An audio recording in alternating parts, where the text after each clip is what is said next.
Salam, selamat pagi sahabat terkasih. Pagi ini kita akan merenungkan satu ayat yang sangat dalam dari firman Tuhan, yaitu Yesaya 53 ayat 4. Firman Tuhan berkata, "Tetapi sesungguhnya penyakit kitalah yang ditanggungnya, dan kesengsaraan kita yang dipikulnya. Padahal kita mengira dia kena tulah, dipukul dan ditindas Allah." Sahabat terkasih, Yesaya 53 dikenal sebagai salah satu nubuat paling jelas tentang Mesias di seluruh Perjanjian Lama. Yang luar biasa, nubuat ini ditulis sekitar 7 abad sebelum kelahiran Yesus. Namun, ketika kita membaca bagian ini, kita melihat gambaran yang sangat jelas tentang penderitaan Kristus. Ayat ini memperlihatkan 3 kebenaran besar tentang karya penebusan Mesias. Yang pertama, Mesias menanggung penderitaan manusia. Ayat ini dimulai dengan kata yang sangat kuat. Tetapi sesungguhnya, kata ini menegaskan bahwa apa yang akan dikatakan bukan sekedar kemungkinan, tetapi sebuah kenyataan. Yesaya berkata, penyakit kitalah yang ditanggungnya.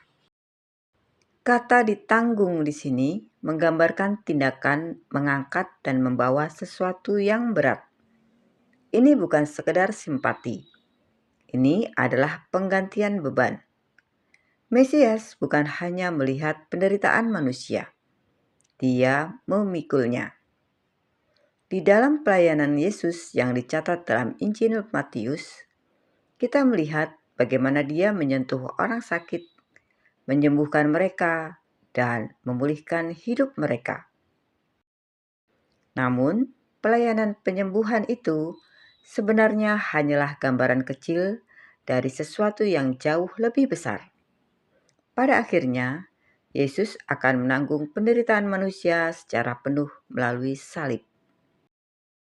Yang kedua, Mesias memikul kesengsaraan kita.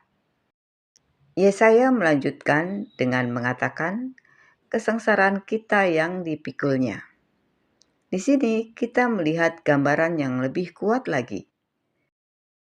Jika kata menanggung menggambarkan membawa sesuatu, maka kata memikul menggambarkan mengangkat beban di pundak. Ini bahasa yang sangat personal. Yesaya tidak berkata kesengsaraan manusia, tetapi ia berkata kesengsaraan kita. Artinya, penderitaan itu bersifat pribadi. Ini bukan sekedar penderitaan dunia secara umum. Ini adalah penderitaan yang dialami oleh manusia secara nyata. Dan Mesias memikulnya. Di dalam salib Kristus, kita melihat kasih Allah yang bukan hanya berkata-kata, tetapi kasih yang rela menanggung konsekuensi dosa manusia. Yang ketiga, kesalahpahaman manusia tentang salib. Bagian terakhir dari ayat ini mengatakan sesuatu yang sangat menyentuh. Padahal kita mengira dia kena tulah, dipukul dan ditindas Allah. Ini menunjukkan bagaimana manusia sering salah memahami penderitaan Mesias. Ketika orang melihat Yesus disalibkan, banyak yang berpikir bahwa dia dihukum oleh Allah karena kesalahannya sendiri. Bahkan para pemimpin agama pada waktu itu mengejeknya. Namun, Yesaya sudah menjelaskan jauh sebelumnya bahwa penderitaan itu bukan karena dosa Mesias. Penderitaan itu terjadi karena dosa manusia.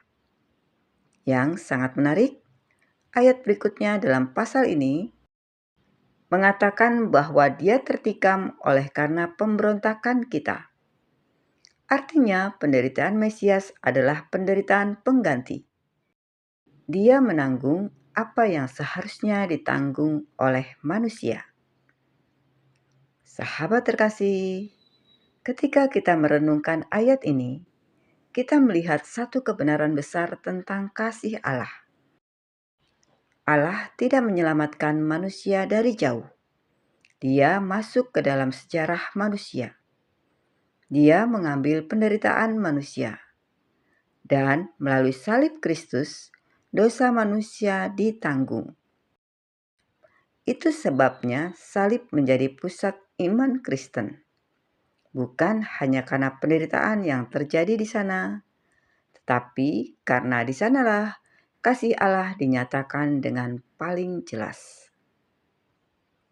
Sahabat terkasih, pagi ini kita diingatkan bahwa Tuhan mengerti penderitaan manusia.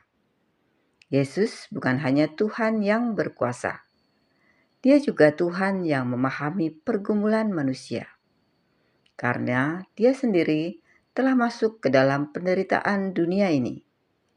Ketika kita datang kepada Tuhan dalam doa, kita datang kepada pribadi yang memahami kesedihan manusia, pergumulan manusia, kelemahan manusia.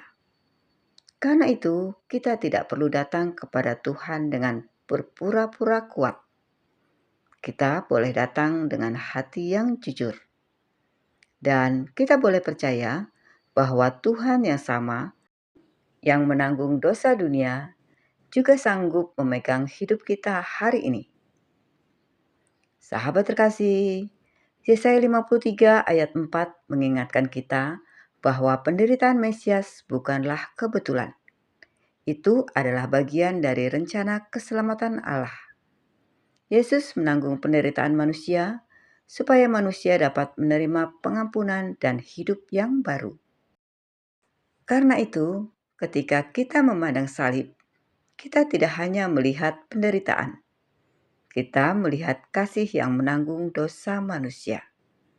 Dan kasih itu masih bekerja sampai hari ini. Sahabat terkasih, mari kita berdoa bersama. Bapa yang penuh kasih, kami bersyukur karena melalui Yesus, Engkau menanggung dosa dan penderitaan kami. Tolong kami untuk semakin memahami kasih-Mu yang besar melalui salib Kristus. Biarlah firman-Mu pagi ini menguatkan iman kami dan menuntun hidup kami. Di dalam nama Tuhan Yesus Kristus, kami berdoa dan mengucap syukur. Amin. Sahabat terkasih, terima kasih sudah bersama-sama dalam renungan pagi ini. Biarlah renungan pagi ini memberkati hidup kita dan menolong kita semakin dekat kepada Tuhan. Sampai jumpa di renungan pagi berikutnya. Selamat beraktivitas. Tuhan Yesus memberkati.